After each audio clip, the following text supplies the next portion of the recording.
Allez, l'analyse DPS, bah justement, on va pouvoir lui montrer son analyse, tiens, en direct, allez, avec Adrien Delaine, le nouveau champion de France, 1 seconde d'avance sur Nathan Marchand. Ok, il est reclassé. Ouais. Ah non, c'est qu'il est annoncé PM pour l'instant. Bah ouais, pour l'instant. Eh oui, donc pour l'instant, effectivement, alors nous, c'est pas encore affiché sur nos tablettes, c'est pour ça. Et on a Quentin Andrieux, du coup, deuxième. À voir.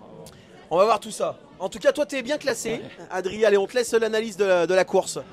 Ouais, bah, c'était intéressant. Enfin, le sprint, il est assez étonnant par rapport à ce matin. Par rapport à ce matin où on pouvait être assez en confiance sur les choix, là, c'était souvent...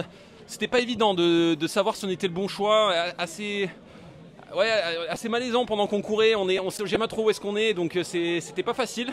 Notamment sur le début de course où je fais pas un gros début. Après, au milieu, je me mets bien dedans, je pense que c'est là où je dois faire un petit trou. Et ça se passait plutôt bien, j'ai enchaîné. Après, en fait, c'est souvent du gauche-droite, il faut y aller et espérer que ça soit bon parce que les angles ne sont pas toujours très faciles à analyser. Là, j'étais plutôt bien là, jusqu'à 19-20. Là, il y a une belle portion de course. Ouais, j'imagine que là, la 21, ça a dû faire beaucoup de PM.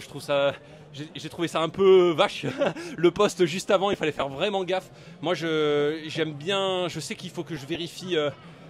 Bien, j'ai pas eu à regarder mes codes, mais vraiment l'élément dans cette zone, je sentais qu'il y avait à avoir plein de postes. J'ai vu les plein de postes, du coup, j'ai vraiment fait très gaffe. Et à la fin de course, très étonnant là sur 25. T'as vu là, ouais. T'as vu effectivement. 25, trop loin là. Voilà, et un peu dur de voir l'ouverture dans le parc. Du coup, ouf, pas loin de la correctionnelle. Et je vois que Nathan est juste derrière moi, donc ça s'est vraiment joué à peu de choses. Mais ouais, un sprint très sympa, mais pas facile à analyser après coup, quoi, comme ça. Prends le micro, Adrien, on va te garder un petit peu avec nous. Ricardo, lui, qui est 21 secondes de mieux quand même. Voilà, ça veut dire qu'il y avait encore des petites choses à aller chercher sur ce sprint. Hein. Ah ouais, tout à fait. Hein. Moi, je le sens vraiment. Là, j'arrive et je suis pas satisfait de mon sprint. Enfin, clairement, ce matin, j'étais plutôt content techniquement et mentalement de mon engagement. Là... je vois beaucoup de pertes de temps où je me suis arrêté plusieurs fois, mais ça m'a évité de faire des grosses fautes. Et ça, c'est souvent ce qui permet à la fin d'avoir un sprint assez consistant. Donc je suis assez satisfait de moi parce qu'il y a quelques années, je pense que j'aurais pu aller dans le mur. Et là, j'ai réussi à m'arrêter avant pour corriger et faire la petite virgule. Bon, bah, c'est sûr, on part quelques secondes, mais au moins, il n'y a pas 15-20 secondes de faute. Et ça, au bout, c'est ce qui fait la diff, hein, apparemment. Enfin, c'est très serré, mais voilà, une course consistante au bout. Donc... malgré tout, je suis content. Et puis le titre de champion de France. Et j'allais dire le doublé. Tu seras pas tout seul sur le podium. Annabelle, c'est incroyable. Avec Annabelle, franchement, effectivement. Elle a dû, d'être trop contente. Non, ça fait vraiment plaisir de partager ça à deux. Moi, ça fait un bout de temps que je tourne autour. Le dernier titre de champion de France en sprint, mon seul c'était en 2018, donc ça remonte.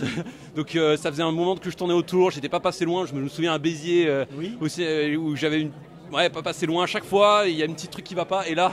Aujourd'hui, du bon côté, et je suis vraiment content. Quand on se remet à diffuser du sprint, c'est fantastique, Adrien. T'auras le replay pour toute ta vie. Voilà, ça fait super plaisir d'avoir ça, et je pourrais analyser après coup. C'est super sympa d'avoir cette transmission. Un petit mot rapide sur 2025 qui se termine, sur un beau titre de champion de France, et puis on a une grosse année 26, forcément avec des énormes objectifs pour toi. Ouais, voilà, déjà, j'ai bien fini ma saison de Coupe du Monde en Suisse, j'étais content. Mon premier top 10 en Coupe du Monde. Et là, finir en plus sur une note comme ça, c'est encore mieux. Donc, non, c'est plein de confiance. J'ai de grosses espérances sur 2026. Je vais préparer ça à fond. Ça va être super. Un walk en Italie, ça va être caviar. Moi, je vais tout faire que professionnellement, je vais avoir du temps pour m'entraîner, préparer ces Coupes du Monde et monter en puissance jusqu'au walk. Et j'espère que l'équipe de France, elle est énorme en ce moment en sprint, et je pense qu'on aura un super collectif en Italie. Tu nous le vends bien en tout cas, tu nous tises bien l'année 2026. Allez, on va conclure là-dessus, c'est quand même magnifique. Regardez ça un peu, 2 champions de France de la Aix-en-Provence. Et puis quand même, Mathieu, on peut le dire, la Aix-en-Provence, c'est quand même pas rien pour toi.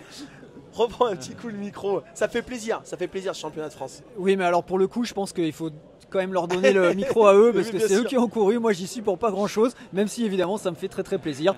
Mais je vous laisse Annabelle, le micro pour cette petite analyse. On t'a eu tout à l'heure. Voilà, vous serez tous les deux sur le podium tout à l'heure. Fantastique, t'étais déjà très ému tout à l'heure. Là, ça va finir là. Voilà, c'est de pire en pire. Mais franchement, c'était énorme. Dès que je suis arrivé, j'ai demandé quand est-ce que partait Adrien pour checker, et je sentais qu'il était bien parti. Alors du coup, j'étais à fond derrière, mais il est un peu abusé à la fin quand même. Il a pas voulu se faciliter la vie. Trop d'émotion. Puis même nous, il ne montrait pas la caméra, on savait même pas. Non, mais Poker Face, à l'arrivée. Bon, magnifique. Dur de savoir. Dur de savoir, effectivement. Merci à vous, merci beaucoup pour cette. Je crois qu'il y a une séance de dédicace qui vous attend. Va faire la récup avant de. Merci beaucoup en tout cas de retransmettre encore de ces championnats de France. C'est top d'avoir cette transmission télé et de continuellement hein, depuis plusieurs années. Donc j'espère que ça va continuer encore. Merci Adrien. Et j'espère qu'on pourra avoir les walks aussi en France, retransmis en France, en Italie, on espère. Normalement, il y a même les Belges qui veulent reprendre du coup le super, flux. Hein, donc on a fait du bon boulot, Mathieu et toute l'équipe. Merci à vous, merci la fratrie de l'Aisne. Donc sur ce titre de champion de France, Mathieu. Ouais. Alors et bien voilà. Ouais, oui. On voit derrière nous, hein, regardez la séance de dédicace. On l'a vu tout à l'heure furtivement à l'image. Voilà la traditionnelle, hein, on peut le dire, séance de dédicace hein, qui est une bonne initiative hein, du Club France. Ça permet aux fans de venir côtoyer les athlètes, leur demander des autographes. Et ça, c'est toujours sympa. Et puis cette année, elle a encore plus de saveur parce qu'il y a quand même pas mal de titres à fêter. Donc voilà, c'est quand même une très très belle année pour l'équipe de France, quoi qu'il arrive. On n'a pas à se plaindre. Franchement, nous déjà à la télé, parce que quand on a des tels résultats de l'équipe, forcément ça nous encourage et ça nous donne vraiment de la motivation pour que ça continue. Alors grâce aux équipes d'Outdoor Sport Media, hein, que évidemment je peux remercier au nom des orienteurs. Ça a commencé, on s'en rappelle, en Suède en juin, avec déjà des podiums pour l'équipe de France en forêt sur ces beaux terrains scandinaves. Ensuite des championnats du monde, les championnats d'Europe, des courses extraordinaires. On croise les doigts évidemment pour qu'on puisse être en mesure de continuer à retransmettre toutes ces belles images, cette course d'orientation en direct à la télévision.